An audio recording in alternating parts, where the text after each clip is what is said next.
Program seperti ini sentiasa kita adakan untuk kita mengekalkan hubungan yang baik di antara pimpinan kerajaan negeri dengan anak-anak Kelantan di perantauan seluruh negara.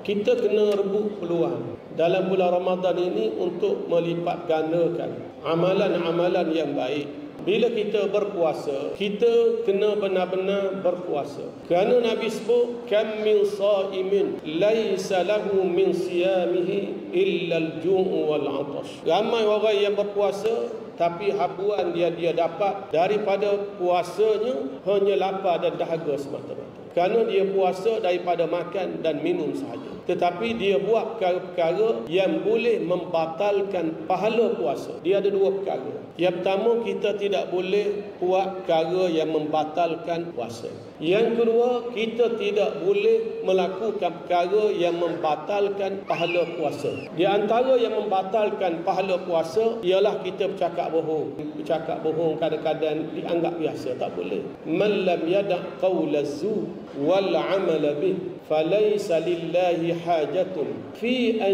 yada'a ta'amahu wa syarabah. Siapa yang tak tinggal bercakap bohong, walaupun bulan Ramadan duk cakap bohong seperti itu juga, maka Allah tak berhajat kepada orang ni dia meninggalkan makan dan minum. Bukan berarti dia tak wajib puasa, wajib juga, tapi Allah tidak berhajat kepada puasa seperti ini.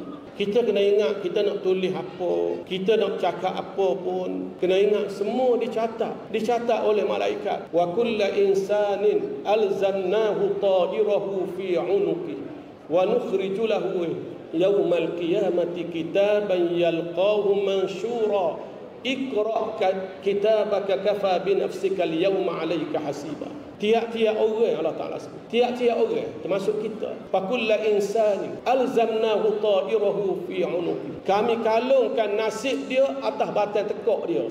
Nasib kita duduk atas batang tekak kita. Wa nukhriju lahu yaumal qiyamati kitaban, dan kami keluarkan baginya kitab catatan amalan dikeluarkan. Yalqahu mansyura, dan terbuka di hadapan masing-masing. Iqra' kitaban. Lalu Allah Ta'ala perintah pada hari kiamat, bacalah catatan amalan kamu. Kafa bi nafsika al-yawma 'alaika hasiba. Hari ini memadailah diri kamu sendiri menjadi penghitung terhadap apa yang kamu buat. Bulan Ramadan ni bukan bulan untuk kita menyebarkan fitnah. Bulan Ramadan ni bulan untuk kita melipat gandakan amalan-amalan yang soleh. Kerana amalan yang soleh akan diberi ganjaran berlipat kali ganda. Lebih-lebih lagi pada malam Lailatul Qadar.